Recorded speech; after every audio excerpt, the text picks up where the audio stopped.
Alhamdulillah wahdah, wassalatu wassalamu ala man la nabiyya ba'dah. Comme à nos habitudes, on essaye d'éclaircir un concept parmi les concepts clés de notre belle religion.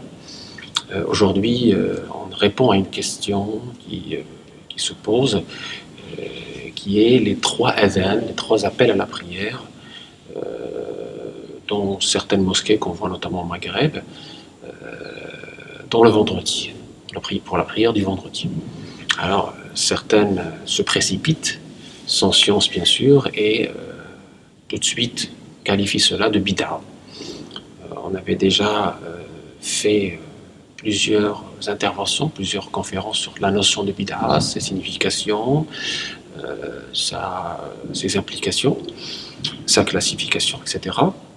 Et nous avions dit maintes fois qu'il ne faut pas se précipiter pour donner de la fatwa, parce que celui qui se précipite vers la fatwa se précipite vers le feu de l'enfer. Et ce n'est pas parce que vous ne savez pas quelque chose qu'il est forcément bid'a ou haram. Il faut toujours poser la question aux référents, aux savants, en sachant les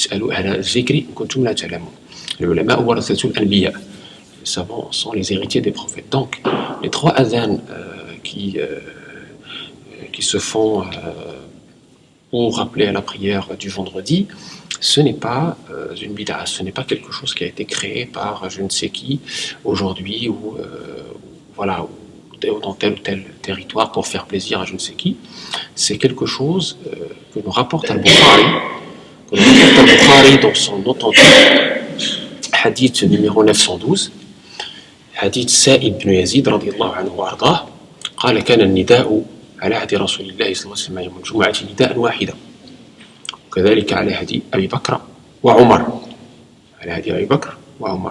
فلما ولي عثمان الخلافة زاد النداء الثالث الذي بالزوراء قال أبو عبد الله الزوراء موضع بالسوق بالمدينة. Je traduis dans l'authentique de Bukhari, dans le hadith de Sa'id ibn Yazid que Dieu l'agrée, il nous dit l'appel à la prière du vendredi était un seul appel à la prière, un seul adhan, à l'époque de Sayyiduna Muhammad sallallahu alayhi wa sallam, puis à l'époque de Abu Bakr, puis à l'époque de Omar. Et quand il y a eu l'époque de Sayyiduna Uthman ibn Affan, dans Nourayn, et troisième calife, eh bien, il a ajouté un troisième adhan, le makathur an-nas, quand les gens sont devenus nombreux, pour mieux alerter, pour justement mettre en valeur cette prière et alerter les gens pour qu'ils puissent se hâter à cette prière. Donc il a ajouté un troisième adhan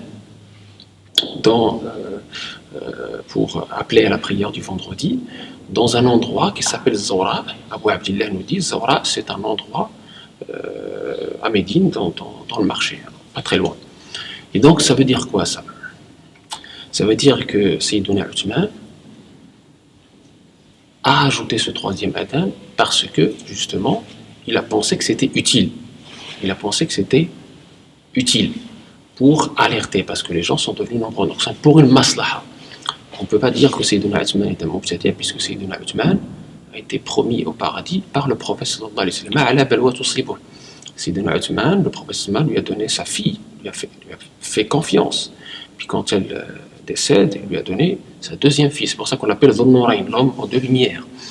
Et donc c'est un mujtahid qui a jugé bon et utile d'ajouter ce troisième adhan qui est en vigueur jusqu'à nos jours dans les mosquées par exemple du Maroc. Donc ce n'est pas parce que ici par exemple on ne le fait pas que c'est une bid'a. Donc il y a parmi les personnes qui voyagent, qui voient cela dans certaines mosquées, ils ne doivent pas s'exclamer ni traiter ces gens-là de bid'a. C'est une chose qui a été donc faite par Sayyiduna Uthman ibn Affan radiyallahu anhu wa ardah.